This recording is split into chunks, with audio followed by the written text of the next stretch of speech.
4 days of fire erased medieval London. What replaced it was decided in 18 months of arguments. It began before dawn, on Sunday, September 2nd, 1666. The fire started in a bakery on Pudding Lane owned by a man named Thomas Fariner. From there it spread. It burned for about 4 days before it was finally brought under control by September 5th. Even then, a few lingering embers were still being stamped out the next day. When the smoke finally cleared, the toll was staggering. Roughly 13,200 houses had burned to the ground. About 87 parish churches were gone, along with the old St. Paul's Cathedral.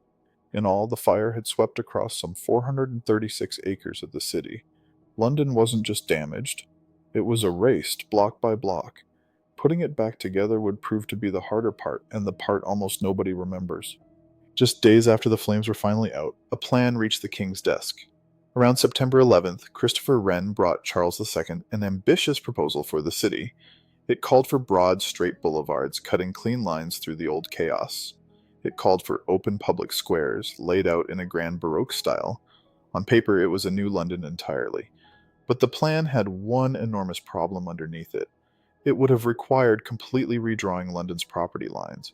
Merchants and landowners had no interest in that. They wanted to rebuild quickly on the plots they already owned. They weren't willing to wait through a costly, contentious reorganization of the land. So the scheme was quietly abandoned. Wren's grand boulevards never left the page. Something far less dramatic would end up reshaping the city instead. That something was a piece of legislation, the Rebuilding of London Act. It's dated 1666 in the statute books, but it didn't actually receive royal assent until February of 1667. Unlike Wren's plan, it said nothing about boulevards or squares. Instead, it dealt in a much blunter material: brick.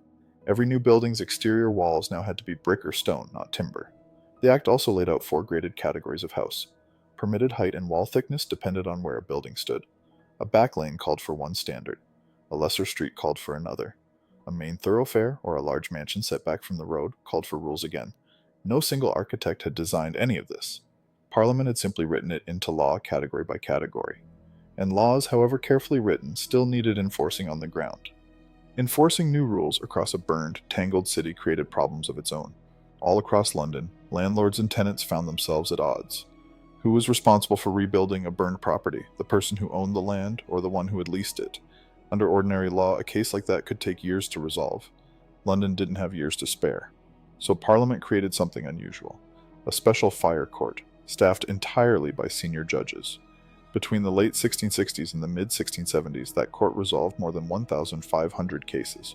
It ruled quickly, often without a jury at all. Its decisions were binding, cutting off the years-long delays of the ordinary courts. It was fast justice, built for one specific emergency.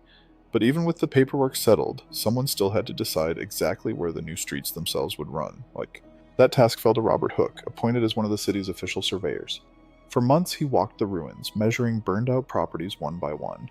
He marked out new and widened street lines so rebuilding could actually begin in earnest. Christopher Wren, meanwhile, had turned to a different kind of work entirely. His office took charge of rebuilding 51 of London's destroyed parish churches. Around the same time, Wren designed a new St. Paul's Cathedral to replace the old fire-damaged building. Its construction ran on for decades, from 1675 all the way to 1710. In 1677, Wren and Hooke completed one final project together: a monument to the fire itself. The column rises 202 feet into the London sky. That figure isn't arbitrary. It's exactly the distance between the monument and the Pudding Lane bakery where the fire began. In stone, the city had measured out its own scar. The fire's legal legacy is easy enough to trace in brick walls and surveyed streets. But there's a longer financial thread worth following as well.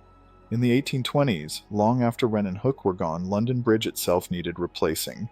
The new design by engineer John Rennie was finally completed in 1831. A large share of the money for that project came from a duty charged on coal shipped into the Port of London. Historically, that coal duty was the single biggest source of funding for the whole project. The City of London Corporation and the Treasury contributed money too. But the coal levy carried the heaviest share by far. More than a century and a half after the Great Fire, London was still funding its own construction, one levy at a time. So what actually rebuilt London after 1666? Look past the legend, and it wasn't a boulevard, and it wasn't one architect's vision. It was an act of Parliament, dictating brick walls and wall thickness. It was a special court, quietly closing out more than 1,500 property disputes. It was a surveyor named Hook, pacing out every new street line himself. 4 days of fire had erased a medieval city almost completely. What replaced it was 18 months of arguments, rulings, and paperwork. Slowly, unglamorously, all of that turned into brick and stone.